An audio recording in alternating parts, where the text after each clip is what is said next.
ಎಲ್ಲರಿಗೂ ನಮಸ್ಕಾರ ಸ್ನೇಹಿತರೆ, ಎಲ್ಲರಿಗೂ ಕೂಡ ವೆಲ್ಕಮ್ ಬ್ಯಾಕ್ ಟು ಸಖತ್ ಸಮಾಚಾರ ಕನ್ನಡ ಯೂಟ್ಯೂಬ್ ಚಾನಲ್ಗೆ ನಿಮಗೆಲ್ಲರಿಗೂ ಪ್ರೀತಿಯ ಸ್ವಾಗತ.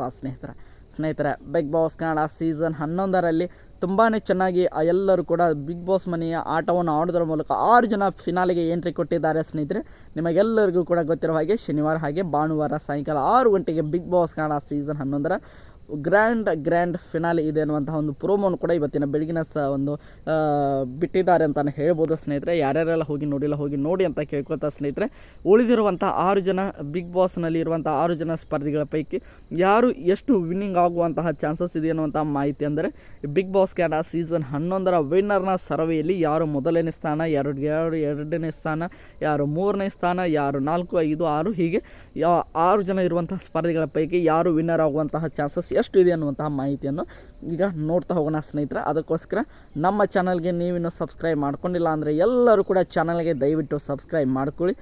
ಹಾಗೆ ಪಕ್ಕದಲ್ಲಿರುವಂತಹ ಬೆಲ್ ಐಕನ್ನ ಮಾತ್ರ ಯಾವುದೇ ಕಾರಣಕ್ಕೂ ಕ್ಲಿಕ್ ಮಾಡೋದನ್ನು ಮಾತ್ರ ಮರೀಲಿಕ್ಕೆ ಹೋಗಬೇಡಿ ಸ್ನೇಹಿತರೆ.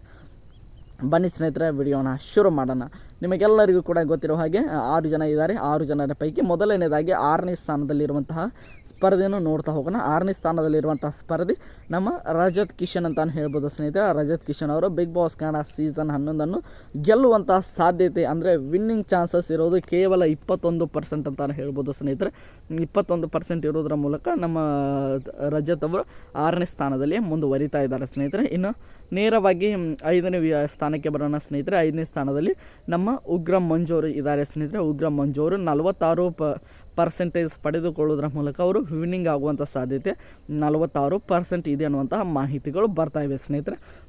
ಇನ್ನು 3ನೇ ಸ್ಥಾನದಲ್ಲಿರುವಂತಹ ಸ್ಪರ್ಧಿ ಅದು ಬೇರೆ ಯಾರು ಅಲ್ಲ ಸ್ನೇಹಿತರೆ, ಭವ್ಯ ಗೌಡ ಅಂತಲೇ ಹೇಳ್ಬೋದು. ಭವ್ಯ ಗೌಡ ಅವರು Bigg Boss Kannada season 11 win ಆಗುವಂಥ ಸಾಧ್ಯತೆ 51% ಇದೆ ಅನ್ನೋಂತಹ ಮಾಹಿತಿಗಳು ಕೂಡ ಬರ್ತಾ ಇವೆ ಅಂತಲೇ ಹೇಳ್ಬೋದು ಸ್ನೇಹಿತರೆ. ರಜತ್ ಕಿಶನ್ ಅವರು 6ನೇ ಸ್ಥಾನದಲ್ಲಿ, ನಮ್ಮ ಉಗ್ರಂ ಮಂಜು ಅವರು 5ನೇ ಸ್ಥಾನ, ಭವ್ಯ ಗೌಡ ಅವರು 4ನೇ ಸ್ಥಾನ ಅಂತಲೇ ಹೇಳ್ಬೋದು ಸ್ನೇಹಿತರೆ. ಇನ್ನು 3ನೇ ಸ್ಥಾನ, 2ನೇ ಸ್ಥಾನ, 1ನೇ ಸ್ಥಾನದ ಬಗ್ಗೆ ಮೋಕ್ಷಿತ ಹಾಗೆ ತ್ರಿವಿಕ್ರಮ್ ಹಾಗೆ ಹನುಮಂತ್ ಅವರು ಇದ್ದಾರೆ ಸ್ನೇಹಿತರೆ. ಇವರೆಲ್ಲರೂ ಕೂಡ ಎಲ್ಲದರಲ್ಲೂ ಕೂಡ ಟಾಪ್ 3ಯಲ್ಲಿ ಮುಂದುವರಿತಾ ಇದ್ದಾರೆ ಅಂತಲೇ ಹೇಳ್ಬೋದು. ಈಗ 3ನೇ ಸ್ಥಾನದಲ್ಲಿರುವಂತಹ ಸ್ಪರ್ಧಿ ಯಾರಂತ ನೋಡ್ತಾ ಹೋಗೋದಾದರೆ ಅದು ಮೋಕ್ಷಿತಾ ಪೈ ಅಂತಲೇ ಹೇಳ್ಬೋದು ಸ್ನೇಹಿತರೆ. ಮೋಕ್ಷಿತಾ ಪೈ ಅವರು ಇವತ್ತಿನ ಒಂದು ವಿನ್ನಿಂಗ್ನ ಸರ್ವೆಯಲ್ಲಿ ನಮ್ಮ ಮೋಕ್ಷಿತ ಅವರು 3ನೇ ಸ್ಥಾನದಲ್ಲಿದ್ದಾರೆ. ಅವರು ಎಷ್ಟು ವಿನ್ನಿಂಗ್ ಆಗುವಂಥ ಚಾನ್ಸಸ್ ಇದೆ ಅಂತ ನೋಡ್ತಾ ಹೋಗೋದಾದರೆ ಸ್ನೇಹಿತರೆ 59% ವಿನ್ನಿಂಗ್ ಆಗುವಂಥ ಸಾಧ್ಯತೆ ನಮ್ಮ ಮೋಕ್ಷಿತ ಅವರಲ್ಲಿ ಕಂಡು ಬರ್ತಾ ಇದೆ ಅನ್ನೋಂಥ ಮಾಹಿತಿಗಳು ಬರ್ತಾ ಇವೆ ಸ್ನೇಹಿತರೆ. ನೇರವಾಗಿ 2ನೇ ಸ್ಥಾನದಲ್ಲಿರುವಂಥ ಸ್ಪರ್ಧೆ ನೋಡ್ತಾ ಹೋಗೋಣ ಸ್ನೇಹಿತರೆ.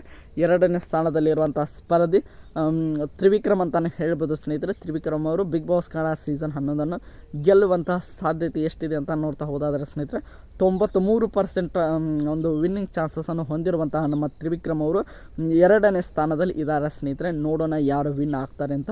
ಇನ್ನು ಮೊದಲನೇ ಸ್ಥಾನದಲ್ಲಿರುವಂತಹ ಸ್ಪರ್ಧಿ ನಮ್ಮ ಹನುಮಂತ್ ಅವರು ಅಂತ ಹೇಳ್ಬೋದು ಸ್ನೇಹಿತರೆ. ಹನುಮಂತ್ ಅವರು Bigg Boss Kannada season 11 win ಆಗುವಂಥ ಸಾಧ್ಯತೆ 93.5 ಇರುವಂತಹ ಮಾಹಿತಿ ಬರ್ತಾ ಇದೆ ಸ್ನೇಹಿತರೆ. ನೋಡ್ತಾ ಇರ್ಬೋದು, ನಮ್ಮ ಹನುಮಂತ ಹಾಗೆ ತ್ರಿವಿಕ್ರಮ್ ಅವರ ನಡುವೆ ತುಂಬಾ ಒಳ್ಳೆ ಕಾಂಪಿಟೇಷನ್ ಇರೋದರಿಂದ ಇವರಿಬ್ಬರ ಪೈಕಿ ಒಬ್ಬರು ವಿನ್ನರ್ ಆಗುವಂಥ ಸಾಧ್ಯತೆ ತುಂಬಾ ಜಾಸ್ತಿನೇ ಇದೆ ಅಂತಲೇ ಹೇಳ್ಬೋದು ಸ್ನೇಹಿತರೆ. ನೋಡೋಣ ನಿಮ್ಮ ಪ್ರಕಾರ ಯಾರು ಬಿಗ್ ಬಾಸ್ ಕನ್ನಡ ಸೀಸನ್ 11 ಗೆಲ್ಲಬೇಕು ಎಂಬುದನ್ನು ಕಮೆಂಟ್ ಬಾಕ್ಸಲ್ಲಿ ಕಮೆಂಟ್ ಮಾಡಿ ಸ್ನೇಹಿತರೆ. ಐ ಹೋಪ್ ಎಲ್ಲರಿಗೂ ಕೂಡ ಈ ಒಂದು ವಿಡಿಯೋ ಇಷ್ಟ ಆಯಿತು ಅಂದ್ಕೊಳ್ತೀನಿ. ಇಷ್ಟ ಆಗಿದ್ರೆ ಎಲ್ಲರೂ ಕೂಡ ಚಾನಲ್ಗೆ ಸಬ್ಸ್ಕ್ರೈಬ್ ಮಾಡಿಕೊಂಡು ಸಪೋರ್ಟ್ ಮಾಡೋದನ್ನು ಮಾತ್ರ ಬರೀಲಿಕ್ಕೆ ಹೋಗಬೇಡಿ. ಮತ್ತು ಮುಂದಿನ ವಿಡಿಯೋದಲ್ಲಿ ಸಿಗೋಣ. ಎಲ್ಲರಿಗೂ ಕೂಡ ಧನ್ಯವಾದಗಳು. ಹೀಗೆ ಸಪೋರ್ಟ್ ಮಾಡ್ತಾಯಿರಿ.